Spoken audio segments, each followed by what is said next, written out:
මේ වැහිකා මේ වැස්ස නිසා තමයි මේ විදිහට මේ ඉරුඟු අටු ගහලා තියෙන්නේ. ඒතකොට අයිතිකාරයා ඉන්න ඕන උතන ඉරුඟු අටු අයිතිකාරයා. ඒ ඇත්තටම තාත්තා මේ විදිහට දාලා මේ අපි හයිය පොල්ලක් ගන්නවා මෙන්න මේකට. ඒ අරගෙන මේ විදිහට තරනවා. හරි. නම් පල්ලෙ ඉස්සලා අලන් දිස්සලා මේ විදිහට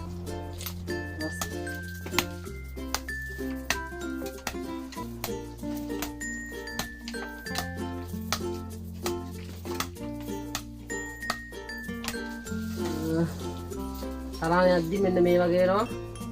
ඒ තියෙන්නේ ඊට පස්සේ තරණ දිරුණාට පස්සේ මේ වගේ වහලට වෙනකම් වෙනවා. දැන් අපි බලමු මේ ගොඩ අපි උදේ ඉඳන් තරපේක මේ තියෙන්නේ තරපේක උඩින් වහල නිසා එච්චර පේන්නේ නැහැ. හැබැයි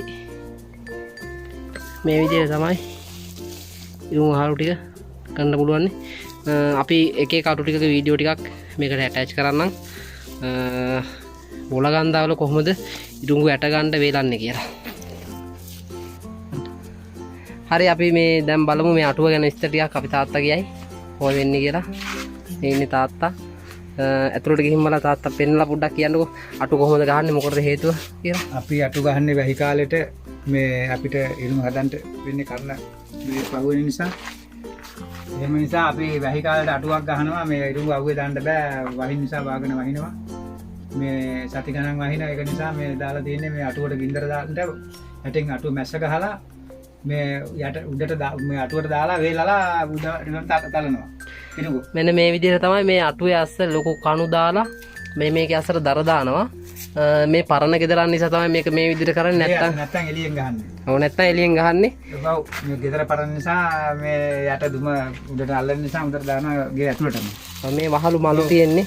අපි මේ ඇට විකුණන නිසා තමයි මේ විදිහට මේ තියෙන්නේ බොලගන්දවල දුෂ්කරතාවයක්. මේක පිටින් එන මිනිස්සුන්ට සමහරට පේන්නේ නැතිව ඇති.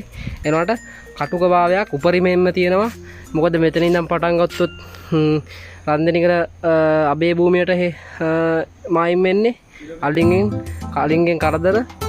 ඉතින් මිනිස්සු ගොඩක් දුක් විඳලා තමයි මේ හරි ජීවත් වෙන්නේ. සුන්දරත්වයට එක්ක බැඳුණු කටුකත්වයක් තමයි මෙහි තියෙන්නේ. බොලගන්දාවල සමුදෙන්න ලෑස්තිය. අපි දැන් යන්නේ කිලෝමීටර් කිහිපයක් යන්න ඕනේ අපි ඉන්න තැන ඉඳන් ගමනාත් එන්න බලමු පාර කොහොමද කියලා.